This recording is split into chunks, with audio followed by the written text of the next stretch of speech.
नमस्कार विद्यार्थी मित्र हो, मी प्रवीण शिंदे तुम्हा सर्वांचं माझ्या व्हिडिओ चॅनलवर स्वागत करतो. जसे की आपणा सर्वांना माहिती आहे की आजकाल जगभरात सर्वत्र कोरोना नावाच्या विषाणूने थैमान घातले आहे. या कोरोना विषाणूच्या संसर्गाला आळा घालण्यासाठी आपल्या भारत सरकारने सर्वत्र लॉकडाऊनची घोषणा केली आहे. या अनुषंगाने सर्व विद्यार्थ्यांचे शैक्षणिक नुकसान होऊ नये यासाठी वर्क फ्रॉम होम या ॲक्टिव्हिटी अंतर्गत मी तुम्हाला व्हिडिओ लेक्चरद्वारे माझा विषय शिकवण्याचा प्रयत्न करीत आहे. तरी विद्यार्थी मित्रांनो, आज आपण जो विषय शिकणार आहोत त्याचे नाव आहे इलेक्ट्रॉनिक्स इंजिनिअरिंग मटेरियल. हा जो विषय आहे तो फर्स्ट इयर डिप्लोमा इंजिनिअरिंग यामध्ये इलेक्ट्रॉनिक्स अँड टेलिकम्युनिकेशन या प्रोग्रामकरिता आहे आणि आपण या विषयाच्या अंतर्गत मॅग्नेटिक प्रॉपर्टीज ऑफ मटेरियल हा 3 नंबरचा युनिट इथं डिस्कस करणार आहोत. मॅग्नेटिक प्रॉपर्टीज ऑफ मटेरियल हा युनिट डिस्कस करायच्या आधी तुम्हा सर्वांना मॅग्नेटबद्दल थोडीफार माहिती असणं खूप गरजेचं आहे. तर आपण पहिल्यांदा मॅग्नेटची हिस्ट्री जाणून घेऊया. The historical background of magnet. Magnets have been known for centuries. The Chinese and Greeks knew about the magical properties of magnets. The ancient Greeks used a stone substance called magnetite, a natural magnetic material Fe3O4. They discovered that the stone always pointed towards the north direction. Later, stones of magnetite called lodestone were used in navigation system also. The term magnet comes from the ancient Greek city of Magnesia, at which many natural magnets were found. याचा अर्थ असा होतो की आपण सर्वांना माहितीच आहे की मॅग्नेट हा दुसऱ्या वस्तूला पर्टिक्युलरली लोखंडाला अट्रॅक्ट पण करतो आणि रिपेल पण करतो. ही अट्रॅक्ट आणि रिपेल करण्याची जी मॅग्नेटची प्रॉपर्टी आहे, मॅजिकल प्रॉपर्टी म्हणूया आपण त्याला, ही मॅजिकल प्रॉपर्टी सर्वप्रथम चायनीज आणि ग्रीक लोकांनी अनुभवली आहे. ग्रीक लोक त्या मॅजिकल सबस्टन्सला सर्वप्रथम मॅग्नेटाइट असे नाव दिले आणि हा सबस्टन्स नेहमी नॉर्थ डायरेक्शनला पॉइंटेड असतो असा शोध त्यांनी लावला. काही वर्षानंतर या मॅग्नेटाइट मटेरियलला लोडस्टोन असे म्हणण्यात आले. नेव्हिगेशन सिस्टममध्ये या लोडस्टोनचा सर्वत्र वापर केला जातो. मॅग्नेशिया ही एक ग्रीक सिटी असून तेथे लोडस्टोन सारखे बरेच स्टोन नैसर्गिकरित्या आढळून येतात, म्हणून या सिटीवरून लोडस्टोनचे मॅग्नेट असे नाव पडले आहे. पुढचा पॉईंट जो आपण डिस्कस करणार आहोत तो म्हणजे magnetism. Magnetism is the force of attraction or repulsion of a magnetic material due to the arrangement of its atoms, particularly its electrons. म्हणजेच काय, मॅग्नेटिझम ही एक मॅग्नेटिक मटेरियलची प्रॉपर्टी आहे आणि यामध्ये एखादा मॅग्नेटिक मटेरियल दुसऱ्या मॅग्नेटिक मटेरियलला अट्रॅक्ट पण करतो आणि रिपेल पण करतो. याच प्रॉपर्टीला आपण काय म्हणतो, मॅग्नेटिझम. खाली एक बार मॅग्नेट दाखवलेला आहे. या बार मॅग्नेटला 2 पोल असतात, एक म्हणजे नॉर्थ पोल, दुसरा साऊथ पोल. आणि या बार मॅग्नेटच्या सराउंडिंगला ज्या डॉटेड लाईन्स दाखवलेल्या आहेत त्या डॉटेड लाईन्स म्हणजेच मॅग्नेटिक लाईन्स ऑफ फोर्सेस. आणि हे काय आहेत हे आपण नेक्स्ट स्लाइडमध्ये बघायचंच आहे. आणखीन एक डायग्राम आहे ज्यामध्ये एक लार्ज इलेक्ट्रोमॅग्नेट दाखवलेला आहे जो की आपण बऱ्यापैकी स्क्रॅप मटेरियल लिफ्ट करण्यासाठी यूज करतो. Magnetic dipole. The ends of a magnet are where the magnetic effect is strongest. These are called poles. Each magnet has 2 poles, one north and one south.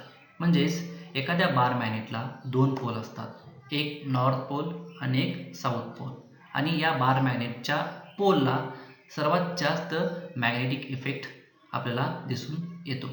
खाली जे diagram दाखवलेले आहेत त्या diagram आहेत bar मॅग्नेटच्या. यामध्ये capital N letter north pole show करतो आणि capital S letter south pole show करतो. आणि या बार मॅग्नेटच्या सराउंडिंगला ज्या लाईन्स आहेत त्या लाईन्स मॅग्नेटिक फील्डच्या डायरेक्शन रिप्रेझेंट करतात. पुढे any two opposite poles separated by a finite distance constitute a magnetic dipole. म्हणजेच दोन पोल्स सेपरेट झाले की मॅग्नेटिक डायपोल्स क्रिएट होतात. For every north there is a south. खाली दाखवल्याप्रमाणे एक बार मॅग्नेट आहे ज्याला दोन पोल आहेत, साऊथ अँड नॉर्थ. जेव्हा आपण या बार मॅग्नेटचे दोन तुकडे करतो तेव्हा प्रत्येक तुकड्यामध्ये साऊथ पोल आणि नॉर्थ पोल असे सेपरेशन क्रिएट होतात. जरी आपण एखाद्या मॅग्नेटिक मटेरियलचे खूप लहान लहान तुकडे जरी केले तर प्रत्येक लहान तुकड्यामध्ये एक साऊथ पोल आणि एक नॉर्थ पोल हा असतोच. म्हणजेच काय, there is no monopoles allowed in the magnetic material. Opposite poles of bar magnet attracts and like poles of a bar magnet repels with each other. Like poles repels and unlike pole attracts. शेजारी दाखवलेल्या डायग्राममध्ये दोन बार magnets आहेत. त्यामध्ये एका बार मॅग्नेटचा north pole आणि दुसऱ्या बार मॅग्नेटचा north pole हे दोन्ही एकमेकाच्या खूप जवळ आहेत आणि यामुळं मॅग्नेटिक लाईन्स ऑफ फोर्सेस या एकमेकाला रिपेल करतात. आणि दुसऱ्या डायग्राममध्ये एका बार मॅग्नेटचा साऊथ पोल आणि दुसऱ्या बार मॅग्नेटचा नॉर्थ पोल एकमेकाच्या जवळ असल्या कारणाने तिथे मॅग्नेटिक लाईन्स ऑफ फोर्सेस एकमेकाला अट्रॅक्ट करतात. Concept of field. या टॉपिकमध्ये पर्टिक्युलरली फील्ड म्हणजे मॅग्नेटिक फील्डचा विचार आपण करणार आहोत. मॅग्नेटिक फील्ड ही कन्सेप्ट सर्वप्रथम मायकल फॅराडे यांनी मांडली. मायकल फॅराडे यांच्या मते मॅग्नेटिक फील्ड म्हणजेच the space surrounding the magnet up to which its influence felt. दुसरी एक डेफिनेशन अशी सांगता येईल, the region surrounding the magnet in which magnetic effect will be observed. म्हणजेच काय, तर एखाद्या बार मॅग्नेटच्या सराउंडिंगला मॅग्नेटिक इफेक्ट ऑब्झर्व होत असेल तर त्या मॅग्नेटच्या सराउंडिंगला मॅग्नेटिक फील्ड आहे असं आपण म्हणू शकतो. दुसरी डेफिनेशन आहे ती म्हणजे magnetic dipole moment or magnetic moment. Symbol आहे म्यू सफिक्सला एम. मॅग्नेटिक डायपोल मोमेंट म्हणजेच a quantity which is responsible to create a magnetic field. पुन्हा एकदा मी रिपीट करतोय, magnetic dipole moment is a quantity which is responsible to create a magnetic field. दुसरे एक definition आहे ती म्हणजे a magnetic dipole moment can be defined as two monopoles of opposite and equal strength separated by a certain distance. डायग्राममध्ये दाखवलेला आहे एक बार magnet ज्यामध्ये नॉर्थ हा एक मोनोपोल आहे, साऊथ हा दुसरा मोनोपोल आहे. नॉर्थ आणि साऊथ दोन्ही मोनोपोलची स्ट्रेंथ मात्र इक्वल आहे, पण both are separated a particular distance.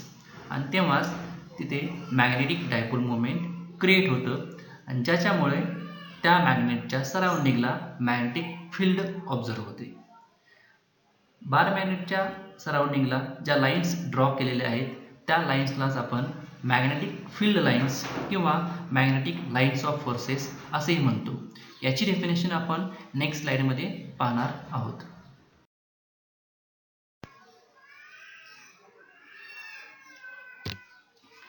Magnetic lines of force. The lines of force which shows the direction of magnetic field is called magnetic lines of force. एखादा बार magnet जर आपण draw केला तर त्या बार मॅग्नेटच्या सराउंडिंगला आपण काही लाईन्स ड्रॉ करतो. त्या लाईन्स म्हणजेच मॅग्नेटिक लाईन्स ऑफ फोर्सेस. समजा एखाद्या बार मॅग्नेटच्या सराउंडिंगला मॅग्नेटिक लाईन्स ऑफ फोर्सेस नसतील तर याचा अर्थ तो मॅग्नेटिक मटेरियल हा कम्प्लिटली डिमॅग्नेटाइज्ड आहे असं आपण म्हणतो. म्हणजेच मॅग्नेटिक लाईन्स ऑफ फोर्सेस या मॅग्नेटिक फील्डची डायरेक्शन शो करतात, त्याचबरोबर प्रेझेन्स ऑफ मॅग्नेटिक फील्ड देखील ते शो करतात. पुढची डेफिनेशन आहे ती म्हणजे magnetisation. Magnetisation means what? The net magnetic dipole moment. Magnetic मटेरियलमध्ये नेट मॅग्नेटिक डायपोल मोमेंट जो असणार आहे तो नेट मॅग्नेटिक डायपोल मोमेंट म्हणजेच मॅग्नेटायझेशन. दुसरे एक डेफिनेशन सांगता येईल It is a measure of how material responds when magnetic field is applied to it. म्हणजे एखाद्या मटेरियलच्या अक्रॉस मॅग्नेटिक फील्ड अप्लाय केला आपण तर तो मटेरियल कसा रिस्पॉन्स करतो ते म्हणजेच magnetisation. Intensity of magnetisation.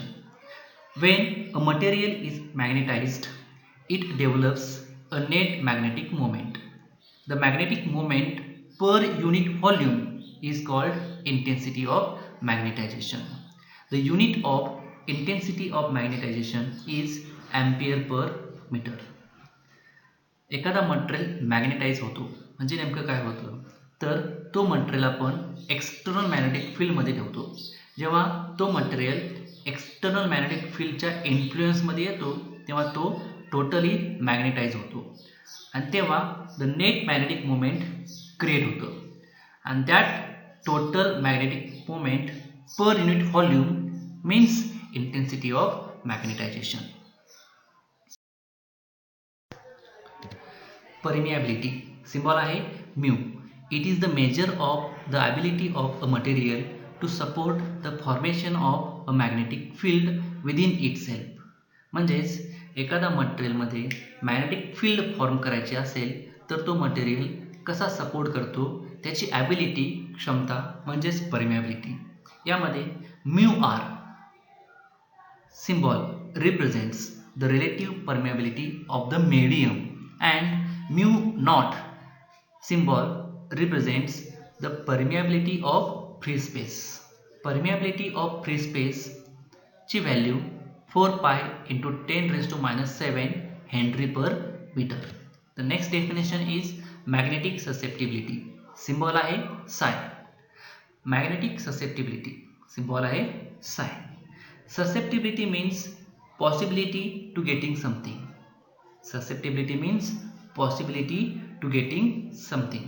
And the magnetic susceptibility means the degree of magnetization of a material in response to an applied magnetic field. Okay? म्हणजेच एखादा मटेरियल आहे त्याच्या अक्रॉस आपण एक्सटर्नल मॅग्नेटिक फील्ड अप्लाय केली तर त्या मॅग्नेटिक मटेरियलमध्ये dipole moments create होतात आणि त्याचबरोबर तो मटेरियल मॅग्नेटाइज होतो. जितके जास्त अप्लाइड मॅग्नेटिक फील्ड तितके जास्त degree of magnetisation. Therefore capital M is directly proportional to H. M is equal to constant into H, where M is magnetization and H is magnetic field intensity. If we increase the magnetic field intensity, magnetization also increases. In this formula, the constant called as susceptibility and the value of the susceptibility may be 0, positive or negative. Classification of magnetic materials.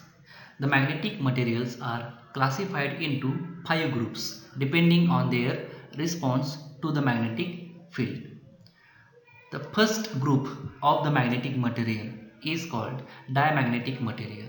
Second one is paramagnetic material. Third one is ferromagnetic material. Fourth one is antiferromagnetic materials. And last, fifth one is ferrimagnetic materials. First of all, we can see the first magnetic material called as diamagnetic material. The material which when placed in an applied magnetic field induces a magnetic moment in a direction opposite to that of applied magnetic field. म्हणजेच एखादा material जर का external magnetic फील्डच्या इन्फ्लुएन्समध्ये आला तर त्या मटेरियलमध्ये magnetic moment create होतात, मॅग्नेटिक मोमेंट इंड्यूस होतात आणि त्या मॅग्नेटिक मोमेंटची डायरेक्शन ही अप्लाइड मॅग्नेटिक फील्डच्या डायरेक्शनला अपोजिट असते. दुसऱ्या भाषेमध्ये सांगायला गेलं तर अप्लाइड मॅग्नेटिक फील्डमुळं त्या मटेरियलमध्ये मॅग्नेटिक फील्ड इंड्यूस होते आणि ती इंड्यूस झालेली मॅग्नेटिक फील्ड ही अप्लाइड मॅग्नेटिक फील्डच्या अपोजिट डायरेक्शनला असते. Induce magnetic field is less than that of applied magnetic field. म्हणजेच ॲप्लाइड मॅग्नेटिक फील्डपेक्षा त्या मटेरियलमध्ये जी मॅग्नेटिक फील्ड इंड्यूस झालेली आहे ती खूपच कमी असते. That is B inside is very very less than B outside.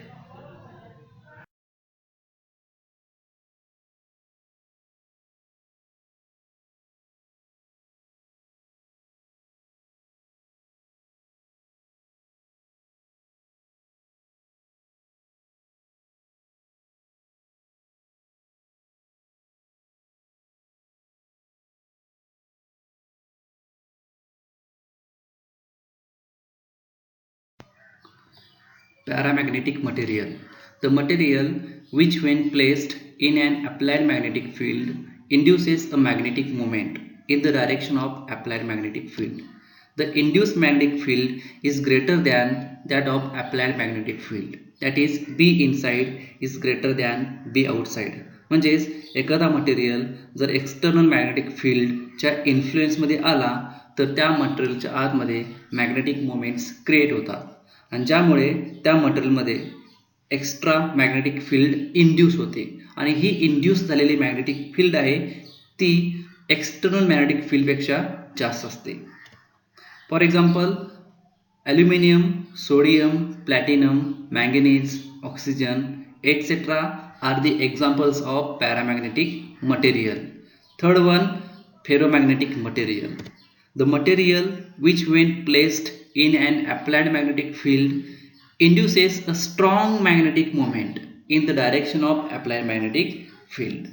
The induced magnetic field is greater than that of applied magnetic field. That is B inside is greater than B outside. म्हणजेच एखादा material जर का external magnetic फील्डच्या इन्फ्लुएन्समध्ये आला तर त्या मटेरियलमध्ये खूपच जास्त प्रमाणामध्ये मॅग्नेटिक मोमेंट्स क्रिएट होतात आणि ज्यामुळे त्या मटेरियलच्या मध्ये एक्स्ट्रा मॅग्नेटिक फील्ड इंड्यूस होते आणि ती इंड्यूस झालेली मॅग्नेटिक फील्ड ही एक्सटर्नल मॅग्नेटिक फील्डपेक्षा खूपच जास्त असते. That is B inside is greater than B outside.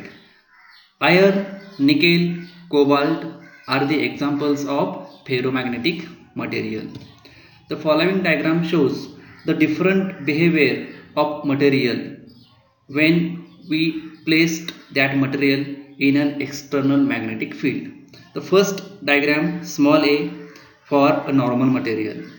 When any normal material is influenced by an external magnetic field, then the field is produced in that material which is equal to the external magnetic field, so that material is called as normal material.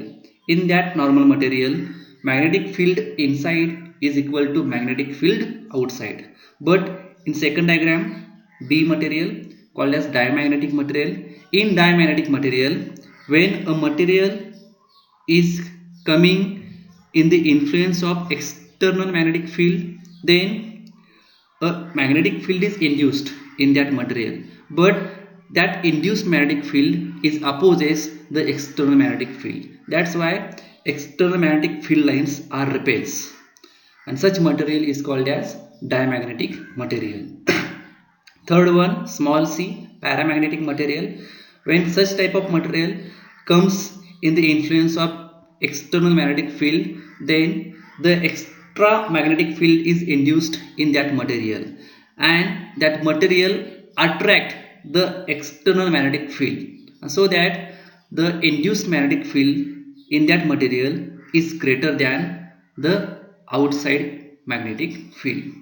And last one, small d, ferromagnetic material. When such type of material is comes in the influence of external magnetic field, then the magnetic field is induced in that material and this material attracts the external magnetic field lines very strongly, and that's why the induced magnetic field inside that material is greater than the outside magnetic field. This is the behavior of different types of magnetic materials under the influence of magnetic field. Antiferromagnetic material. The material which when placed in an applied magnetic field, the magnetic moments of the electron response and align antiparallel to each neighboring atoms with same magnitude. म्हणजेच जर का एखादा material हा external magnetic फील्डच्या इन्फ्लुएन्समध्ये आला तर त्या मटेरियलमध्ये मॅग्नेटिक मोमेंट्स क्रिएट होतात आणि त्या मॅग्नेटिक मोमेंट्सची डायरेक्शन ही एक्सटर्नल मॅग्नेटिक फील्डला अपोजिट असतात. पण जी मॅग्नेटिक फील्ड इंड्यूस होणार आहे ती इंड्यूस मॅग्नेटिक फील्ड आणि external magnetic field both have the same magnitude but oppositely direction. The example of antiferromagnetic materials are manganese oxide, iron oxide, nickel oxide, etc. The following diagram shows the arrows. Those arrows which are represented vertical direction called as the direction of applied magnetic field, and those arrows which are directed in downward direction are the induced magnetic field in that material, and the magnitude of both magnetic field is same but oppositely directed. The next one is ferrimagnetic material. The material which when placed in an applied magnetic field, the magnetic moments of the electrons response and align antiparallel to each neighboring atoms with different magnitude. Means what? एखादा material जर का external magnetic फील्डच्या इन्फ्लुएन्समध्ये आला तर त्या मटेरियलमध्ये magnetic moments create होतात आणि त्या मॅग्नेटिक मोमेंटची डायरेक्शन ही एक्सटर्नल मॅग्नेटिक फील्डच्या डायरेक्शनला अपोजिट असतात आणि त्या मटेरियलमध्ये इंड्यूस झालेली मॅग्नेटिक फील्ड जी आहे ती एक्सटर्नल मॅग्नेटिक फील्डपेक्षा कमी असते. The example of ferrimagnetic materials are iron oxide, barium ferrite, cobalt ferrite, etc. The following diagram shows the behavior of ferrimagnetic material. The upward direction shows the direction of external magnetic field and the downward arrows shows the direction of induced magnetic field. The magnitude of upward arrow and downward arrow is different and it shows that the external magnetic field is greater than inside magnetic field but both are oppositely directed. आता आपण magnetic मटेरियलच्या काही properties study करूया. त्यामध्ये पहिली property आहे diamagnetism. Diamagnetism is the property of diamagnetic material. In that, diamagnetism characterizes the substance that have only non-magnetic atoms, that is lack of permanent dipole moment. म्हणजेच diamagnetic सबस्टन्समध्ये already permanent dipole मोमेंटची कमतरता असते. आपण असेही म्हणू शकतो there is absence of permanent dipole moment in the diamagnetic substance. A property of material which when placed in an applied magnetic field induces a magnetic moment in a direction opposite to that of applied magnetic field. जेव्हा असा एखादा diamagnetic material external applied magnetic फील्डच्या इन्फ्लुएन्समध्ये येतो तेव्हा त्या मटेरियलमध्ये magnetic moment induce होतं आणि हे induce magnetic moment applied magnetic फील्डच्या अपोजिट डायरेक्शननं असते. The magnetization induced by the applied magnetic field is very weak and the magnetic lines of forces are repelled. Applied magnetic field मुळे diamagnetic मटेरियलमध्ये magnetization induce होतं आणि हे induce magnetization applied magnetic फील्डपेक्षा खूपच कमी असतं आणि त्यामुळं इंड्यूस्ड मॅग्नेटायझेशन रिपेल करतं अप्लाइड मॅग्नेटिक फील्ड लाईन्सला. The relative permeability is slightly less than unity. म्हणजेच डायमॅग्नेटिक सबस्टन्समध्ये परमिएबिलिटी ही एकपेक्षा कमी असते. The magnetic susceptibility is independent of applied magnetic field strength. Susceptibility he applied magnetic field वरती depend नसते. Paramagnetism. Paramagnetism is the property of paramagnetic material. In that, the paramagnetic substances consist of magnetic atoms that possess permanent dipole moment. याचा अर्थ असा होतो की paramagnetic सबस्टन्समध्ये already काही dipole moments असतात. There is a permanent dipole moments present in the paramagnetic substance. A property of material which when placed in an applied magnetic field induces a magnetic moment in the direction of applied magnetic field.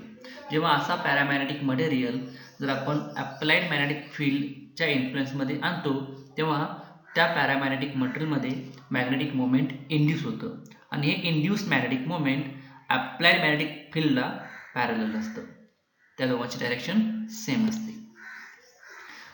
The magnetic susceptibility is very small and positive and is independent of applied field strength. Magnetic susceptibility जी आहे ती खूपच कमी असते पण positive असते आणि ही magnetic susceptibility applied magnetic फील्डच्या स्ट्रेंथवरती dependent नसते. फेरोमॅग्नेटिझम. Ferromagnetism is the property of ferromagnetic material. Even in the absence of external applied field, some substances exhibits strong magnetization. म्हणजेच फेरोमॅग्नेटिक मटेरियल हा असा मटेरियल आहे ज्याच्यावरती फील्ड अप्लाय केली नसेल तरी देखील त्या मटेरियलच्या आतमध्ये स्ट्रॉंग मॅग्नेटायझेशन प्रोड्यूस होतं. When placed inside a magnetic field, it attracts the magnetic lines of forces very strongly. आणि जर का असा फेरोमॅग्नेटिक मटेरियल आपण एक्सटर्नल मॅग्नेटिक फील्डमध्ये ठेवला तर तो मटेरियल एक्सटर्नल मॅग्नेटिक फील्ड लाईन्सला खूपच जास्त प्रमाणामध्ये अट्रॅक्ट करतो.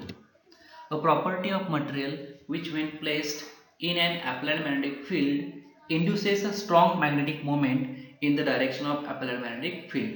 म्हणजेच फेरोमॅग्नेटिक मटेरियल जर का एक्सटर्नल मॅग्नेटिक फील्डच्या इन्फ्लुएन्समध्ये आला तर त्यामध्ये स्ट्रॉंग मॅग्नेटिक मोमेंट्स इंड्यूस होतात आणि हे इंड्युस्ड मॅग्नेटिक मोमेंटची डायरेक्शन ही अप्लाइड मॅग्नेटिक फील्डच्या डायरेक्शनला पॅरलल असतात. Ferromagnetic materials exhibits hysteresis loop. Hysteresis loop काय आहे हे आपण नेक्स्ट व्हिडिओमध्ये इन डिटेल बघणार आहोत.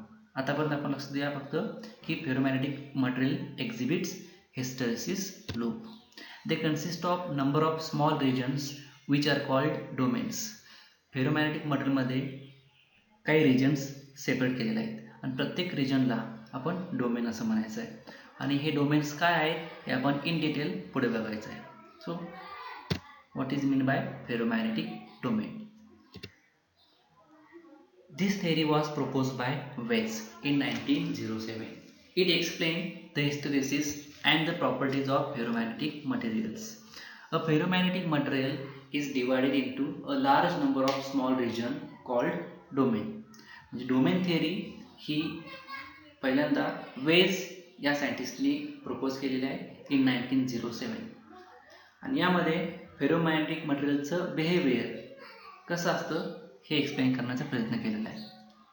फेरोमॅग्नेटिक मटेरियल म्हणजेच असे स्मॉल रिजन्स एकत्र येऊन जे मटेरियल फॉर्म होतं त्याला आपण डोमेन असं म्हणतो.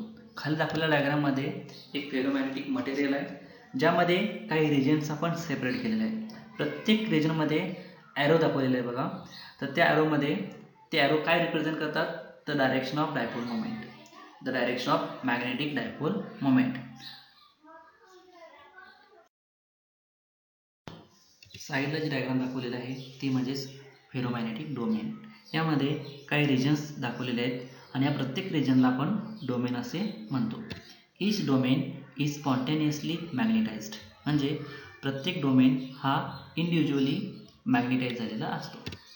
The direction of magnetization is varies from domain to domain and the net magnetization is zero in the absence of external magnetic field. याचा अर्थ असा होतो की मॅग्नेटायझेशनची डायरेक्शन बदलते जेव्हा डोमेन बदलतो तेव्हा, पण टोटल मॅग्नेटायझेशन ही झिरो असतं in the absence of external magnetic field.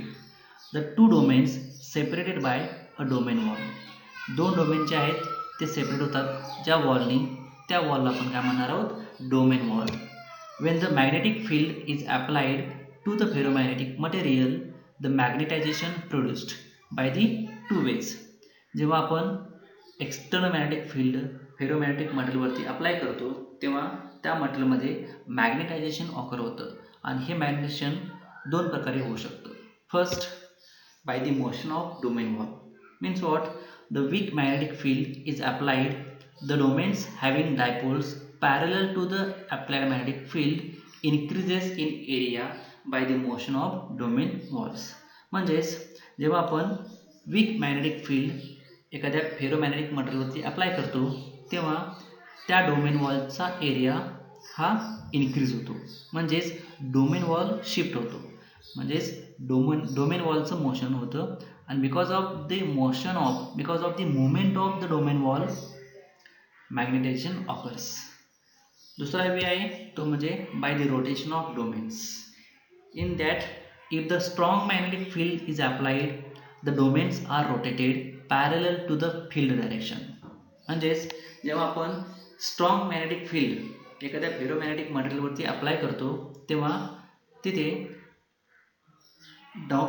Directly डोमेनचं मुवमेंट होतं, म्हणजेच complete domains are moves, complete domains are rotates and because of the rotation of that domains due to the strong magnetic field magnetization occurs.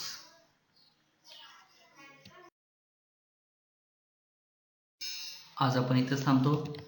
जर का तुम्हाला या लेक्चरमध्ये काही शंका असतील तर खाली माझा ईमेल आय डी आहे, त्या ईमेल आय डीवरती मला मेल करा किंवा व्हॉट्सअप नंबर पण दाखवलेला आहे, त्या व्हॉट्सअप नंबरवरती मला मेसेज करून तुम्ही मला तुमच्या काही शंका असतील तर त्या विचारू शकताय.